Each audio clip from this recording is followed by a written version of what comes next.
Gold at a weird fest. Not weird, it's just this little interesting fest up in the Lakota Sioux Reservation up in North Dakota. Standing Rock, yes. It was Standing Rock, where obviously they put those pipelines in right after that festival. And it's very interesting because I spent a lot of time that year pondering how the people that were there who ran the festival for us were doing about it or not.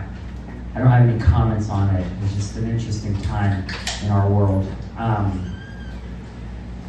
there's a lot of buffalo, and there was some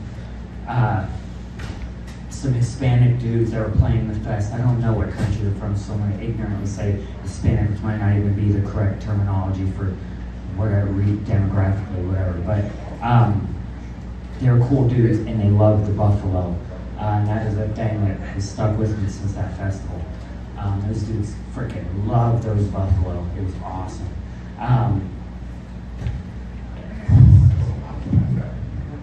Rhetoric rarely yields return. It does not quell or keep the burn, and it never heals the earth.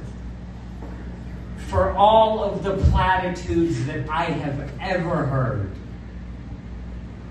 they do not prepare you for childbirth, and they don't prepare you for divorce.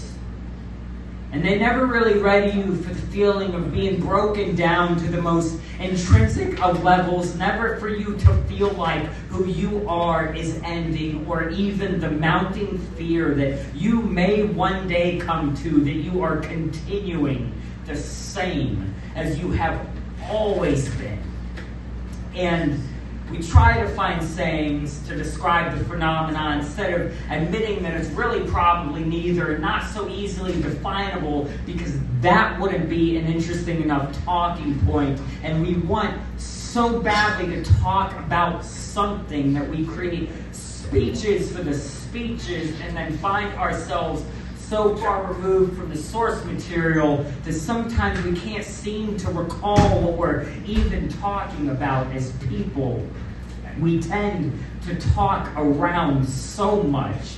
Some may even try to describe it as dancing, and as much as how we speak about our feet as if it means we do, and as much as we hear dancing and romanticize it to be about fun, as if it's about being with others for us, when so often more it seems that it's about avoiding collision, like trying to slip through a wall with this body and with this mouth, and so often seemingly no point, and so all of our energy, it's dispersing us out, and there is a lot of conflict that comes when the trajectory of two separate bodies of atoms have no respect for each other, and far be it from us to expect a wall to consider anything, let alone its effect on you. The things of this world are effectual.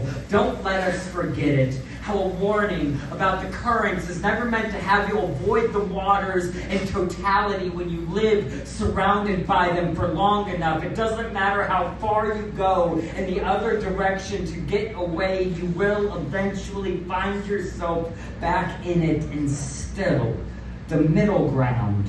It's lukewarm when you begin to say no to the trips, no laughter with your friends, no food with your grandfather in the parking lot. And when the inevitable happens and you do end up there again, it will make us so bitter, becoming convinced that the discomfort we've gained in the absence of these things is proof itself against them. After we forget the feeling of the shore, and all you can focus on now is how the sand seems to have gotten so coarse it gets everywhere. It's effectual. Dump your shoes out, shake your feet off, to spend your time hating it is to lose so much in the movement of the current. Sometimes you just gotta get in, and so I break the water like bread, and I think about my friends Beagle and anxiety and all of the people around us who don't wake up next to each other anymore, and the ones who do, and I don't think that time stretches itself like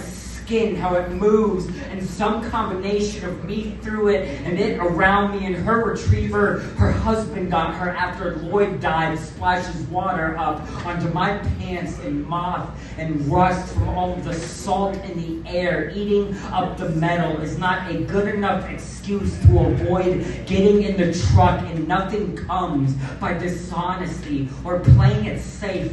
Get in the lake. There's nothing to protect, and whatever there is does not require you to do so. As islands larger than we can quantify the scope of importance of for ourselves are formed and worn down over month after month, years, thousands of years, millions, and every piece of sand is counted, every image holding so much depth, every vessel is a picture, effectual, with no reference to itself. When intentions are clear, we are coarse. Stay it regardless. The water comes, and it comes with a pulse. Remember when we used to lay in bed at night, quiet, wondering about the residual feeling of how it moves us? Know that it is not chaotic. It is definite. When you jump, stretch yourself out of some mixture of joy and necessity. It moves around you, or you through it, or maybe really just some combination of both. Inconsequential, yet intrinsically so. Maybe undefinable by its patterns, yet still describable in its ways. Just know that if all that we do is stand and talk about it as if it is not barreling towards us presently, we will always only get a mouthful of salt.